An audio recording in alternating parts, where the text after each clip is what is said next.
اے لوگو عبادت اختیار کرو اپنے پروردگار کی جس نے تم کو پیدا کیا۔ اللہ تعالیٰ بولتے ہیں تمام لوگوں کو، صرف مسلمانوں کے لیے نہیں بلکہ تمام لوگوں کے لیے بولتے ہیں اے لوگو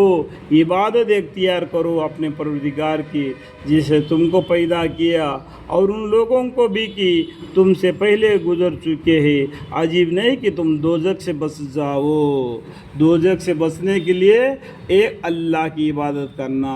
ایک اللہ کی عبادت کرنا، ٹرینٹی میں نہیں جانا، 360 بتوں کی عبادت نہیں کرنا، وہی اللہ جو دکھتا نہیں، کعبہ شریف کا مالک ہے، اسی کی عبادت کرنا۔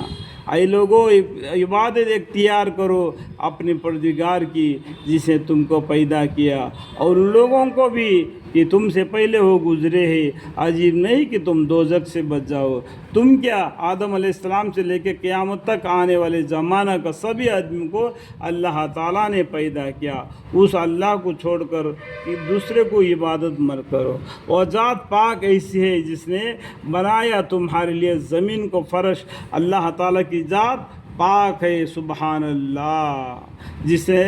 بنایا تمہارے لیے زمین کو فرش۔ یعنی جب آدم علیہ السلام سے جو غلطی ہو گئی تھی جنت سے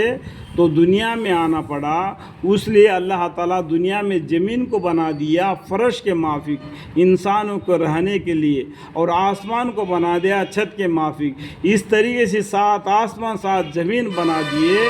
اور اللہ تعالیٰ نے انسان کو زمین پر رہنے کے لیے بھیج دیا، شیطان کو بھی ساتھ میں بھیج دیا، اور آگے آ جائے گا وہ۔ اور برسا یا آسمان سے پانی،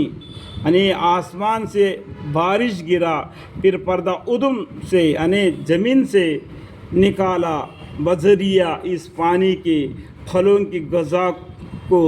تم لوگوں کے واسطے، مطلب آسمان سے پانی برسا کر زمین سے رزق نکال دیا اللہ تعالیٰ نے ہمارے لیے، ہمارے جانوروں کے لیے، جانور جتنے بھی ان سب کے لیے۔ اللہ تعالیٰ نے اتنا قدرت والا ہے، اتنا قدرت لوگ واسطے، تو آپ مت ٹھہرو اتنا ایسے بڑے معبود کے مقابل میں مت ٹھہرو، اللہ پاک کے مقابل میں، اور تم جانتے بوجھتے ہو اللہ کو چھوڑ کر دوسرے کو عبادت مت کرو، مت مثال بنو، مت ٹھہرو اللہ پاک کے مقابل، اور تم جانتے بوجھتے ہو۔ فلا تجعلوا للہ اندادا وانتم تعلمون۔ اور اگر تم کچھ کھل جان میں ہو، یعنی تمہارے دماغ کے اندر جیسے الٹے سلٹے باتیں جب آ رہے ہو، تو اس کتاب یعنی نسبت جو ہم نے نازل فرمایا ہے، یعنی یہ قرآن اللہ تعالیٰ نے اسے عربی الفاظ میں نازل فرمایا ہے اپنے بندے خاص محمد صلی اللہ علیہ وسلم پر، تو اچھا پھر تم بنا لاؤ۔ اگر تم اس طریقے سے اگر قرآن بنا لانا چاہتے ہو تو بنا لاؤ، ایک محدود ٹکڑا، پورا قرآن نہیں بلکہ ایک محدود ٹکڑا اس قرآن کے برابر کا ہو، تو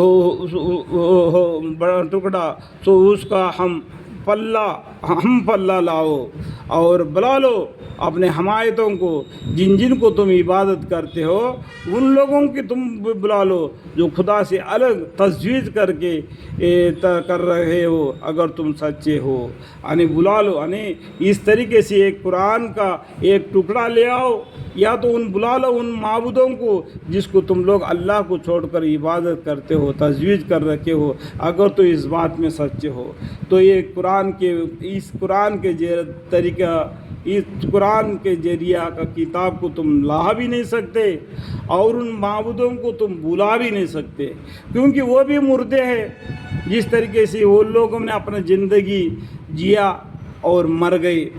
اور پیغمبر بھی دنیا میں آئے، وہ بھی دنیا سے پردہ لیے، اس طریقے سے یہ لوگ بھی دنیا سے میں پردہ لیے، لیکن 1,24,000 پیغمبر دنیا میں آئے بولتے ہیں۔ ایک قرآن میں 25 پیغمبروں کا بارے میں ہی ذکر ہے، یہ معلوم نہیں کہ وہ پیغمبر ہے یا کیا ہے، تو اللہ بہتر جانتا ہے۔ تو اللہ تعالیٰ ان کو سوال کرتے ہیں، اگر اس بات پہ تم